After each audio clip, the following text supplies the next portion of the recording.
नाही, जीभ छाटण्याची भाषा तर योग्य नाहीच आहे, परंतु राहुल गांधी जे आरक्षणाच्या संदर्भात बोलले ते भयानक आहे. आणि त्याच्यामुळं असं जर विपरीत कोणी बोलत असेल, परदेशात जाऊन वात्रटासारखं बोलत असेल तर जीभ छाटू नये, पण जिभेला चटके मात्र दिले पाहिजे. कारण काय, हे जिभेला चटके अशा लोकांना देणं आवश्यक आहे.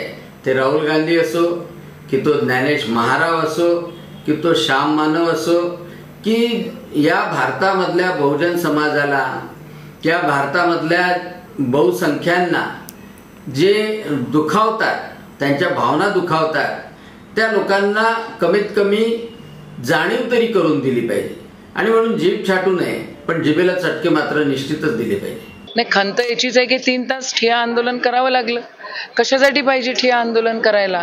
का हे सुमोटो का नाही करू शकत पोलीस प्रशासन? यांना कळत नाही आहे का की काय कायदा सुव्यवस्था कोण हातात घेत आहे, का करतंय? या सगळ्या गोष्टीमध्ये आदरणीय देवेंद्रजी फडणवीस यांचा हात तर नव्हता, यांचा दबाव तर नव्हता, असा डाऊट आम्हाला यायला लागला. सुमोटो या महाराष्ट्रामध्ये गुन्हे झाल्यानंतर का गुन्हे दाखल होत नाही? अत्याचार झाल्यानंतर का गुन्हे दाखल होत नाही? का आंदोलन करावं लागतंय? काय आता मी म्हटलंय मी म्हटलंय की आम्ही सगळेजण आलो, कुठून आम्ही पोचलो. चांदूर रेल्वेवरनं, चांदूर बाजारवरनं, दर्यापूरमधनं, अख्ख्या अमरावतीतली सगळी मंडळी आली या ठिकाणी. इथं होम मिनिस्टरचा दबाव तर नव्हता ना की गुन्हे दाखल करू म्हणून.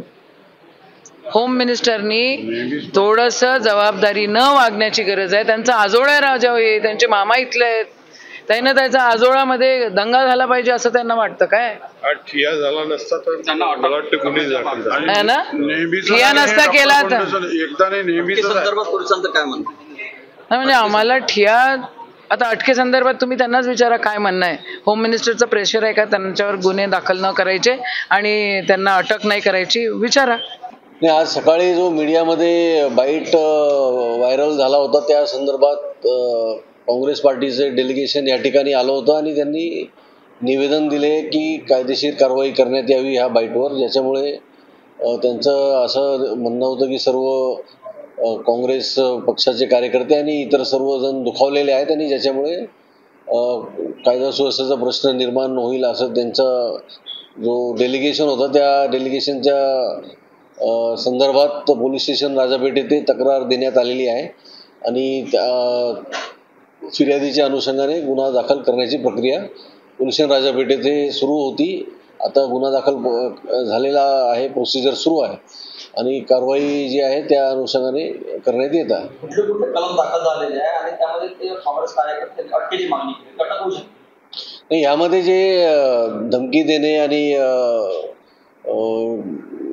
याच्या विरोधात बोलणे इतर व्यक्तीच्या विरोधात या संदर्भात जो काही फिर्यादमध्ये आलेला आहे त्यानुसार गुन्हा दाखल झालेला. आम्ही आपल्याला FIRची कॉपी देऊ.